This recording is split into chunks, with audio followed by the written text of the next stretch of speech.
नमस्कार दोस्तों, आप देख रहे हैं आर्ट गैलरी। आर्ट गैलरी में एक बार फिर से आप सबका स्वागत है। कैसे हैं आप सब? कैसी चल रही है आप सबकी तैयारी? तो आइए अपनी तैयारी को थोड़ा सा और धार देते हैं और देखते हैं प्रैक्टिस सेशन 15। प्रैक्टिस सेशन 15 का पहला क्वेश्चन कह रहा है, भिक्षुक बुद्ध का प्रसिद्ध चित्र अजंता की किस गुफा में है? तो क्या गुफा संख्या 1 में है, गुफा संख्या 2 में है, या गुफा संख्या 16 में है, गुफा संख्या 17 में है? भिक्षुक बुद्ध का प्रसिद्ध चित्र गुफा संख्या 17 में है, जिसे रंगशाला कहा जाता है, चित्रशाला भी कहा जाता है। तो ऑप्शन यहाँ पे आपका डी सही हो जाएगा। D is the right answer. भिक्षुक बुद्ध का प्रसिद्ध चित्र अजंता संख्या गुफा संख्या 17 में तो चित्रित है ही, इसके अलावा बौद्ध धर्म से संबंधित अन्य चित्र भी इसमें मिलते हैं, जैसे बुद्ध का जन्म हो गया, गृह त्याग हो गया, महापरिनिर्वाण से संबंधित चित्र हो गया। साथ ही यहाँ यशोधरा एवं उनके पुत्र राहुल भी अंकन किए गए हैं। तो यहाँ पे ऑप्शन डी सही हो जाएगा। दूसरा क्वेश्चन कह रहा है, पारंपरिक भारतीय भित्ति चित्रों में कौन से रंग प्रयोग में आते हैं? तो पारंपरिक भारतीय भित्ति चित्रों में क्या रासायनिक रंग प्रयोग में आते हैं, भूमिज रंग आते हैं, जल रंग आते हैं, खनिज रंग आते हैं? पारंपरिक भारतीय भित्ति चित्रों में खनिज रंग का प्रयोग किया जाता है। ऑप्शन डी सही हो जाएगा। D is the right answer. भित्ति चित्रण में गिने चुने प्राकृतिक खनिज रंगों का प्रयोग ही होता है ताकि वे चूने के क्षारात्मक प्रभाव से सुरक्षित रह सके। इन्हें वनस्पतिक से भी प्राप्त किया जाता है, जिसमें चर्बी को मिलाकर रंगों को अधिक टिकाऊ बनाया जाता है। तो ऑप्शन यहाँ पे डी सही हो जाएगा। तीसरा क्वेश्चन कह रहा है, myths and symbols in India art civilisation नामक पुस्तक के लेखक हैं। Myths and symbols Indian in art civilisation पुस्तक के लेखक क्या हेनरी माथिस हैं, हेनरी जिमर हैं, माइकल जैक्सन है, या एगल हार्डी हैं? तो यहाँ पे myths and symbols in Indian art civilisation नामक पुस्तक के लेखक हेनरी जिमर हैं। ऑप्शन बी सही हो जाएगा। B is the right answer. आगे चौथा क्वेश्चन कह रहा है, पाब्लो पिकासो का जन्म कहाँ हुआ था? तो पाब्लो पिकासो का जन्म क्या 1881 स्पेन में हुआ, 1878 स्पेन में हुआ, 1851 स्पेन में हुआ, या 1891 स्पेन में हुआ? तो पाब्लो पिकासो का जन्म 1881 स्पेन में होता है। ऑप्शन ए सही हो जाएगा। A is the right answer. Pablo Picasso घनवाद के प्रणेता हैं और फ्रांस में घनवाद का हुआ था। और अवन्यो की स्त्रियां इनकी कृति है, गुएर्निका इनकी प्रसिद्ध चित्र है, और शान की लड़ाई भी है इन्हीं का है। तो यहाँ पे ऑप्शन ए सही हो जाएगा।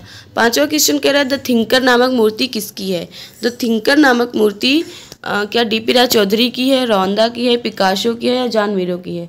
थिंकर नामक मूर्ति रौंदा की है। ऑप्शन बी सही हो जाएगा। B is the right answer. वैसे भारत का रौंदा डीपी राय चौधरी को कहा जाता है, तो ये भी ध्यान रखिएगा। कभी कभी पूछ लेता है कि भारत का रौंदा किसे कहा जाता है, तो डीपी राय चौधरी को भारत का रौंदा कहा जाता है। तो यहाँ पे ऑप्शन बी सही हो जाएगा। B is the right answer. छठवां क्वेश्चन कह रहा है, प्रेमचंद्र की कहानी पर आधारित शतरंज की खिलाड़ी नामक मूवी चलचित्र के निर्देशक हैं। प्रेमचंद्र की कहानी पर आधारित है शतरंज के खिलाड़ी, तो किसने निर्देशित किया है? तो कि जतिन दास ने किया, ललित मोहन सेन ने किया, सत्यजीत रे ने किया, या एम एफ हुसैन ने किया?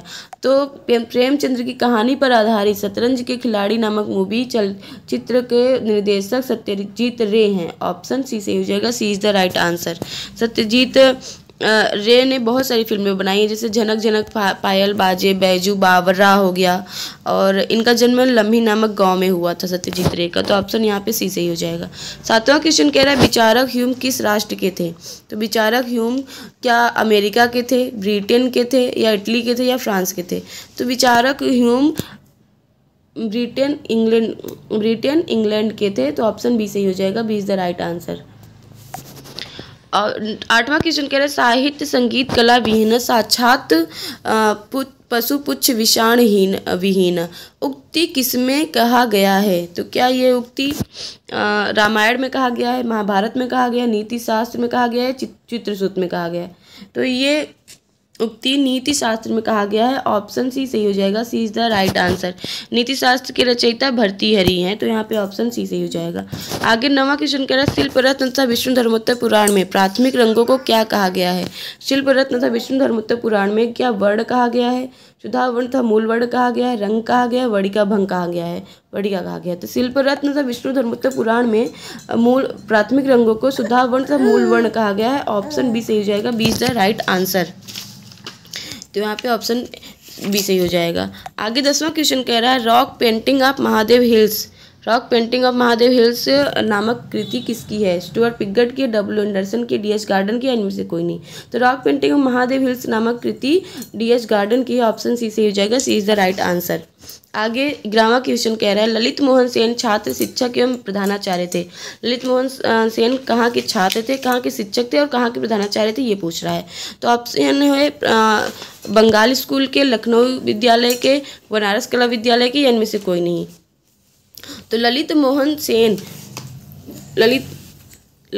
सेन लखनऊ कला विद्यालय के छात्र भी रहे हैं, वहीं पे शिक्षक भी रहे हैं और वहीं पे प्रधानाचार्य भी रहे हैं। तो यहाँ पे ऑप्शन बी सही हो जाएगा। B is the right answer. Lucknow कला विद्यालय के ये प्रथम छात्र थे जिन्होंने जब ये लखनऊ कला विद्यालय की स्थापना हुई थी तो प्रथम छात्र जिन्होंने एडमिशन लिया था, वहाँ पे प्रवेश लिया था। तो ऑप्शन बी सही हो जाएगा। 12वां क्वेश्चन कह रहा है अमुक्त मालद्य रचना प्रमुख रचना किसकी है? तो अमुक्त मालद्य प्रमुख रचना क्या कृष्णदेव राय की है, विजय कुमार की है, अभिनव गुप्ता का है, इनमें से कोई नहीं।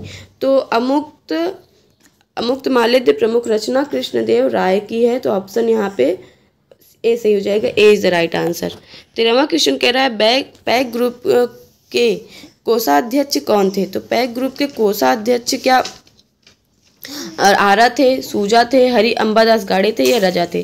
तो पैक ग्रुप के कोषाध्यक्ष हरि अंबादास गाड़े थे। ऑप्शन सी सही हो जाएगा। C is the right answer.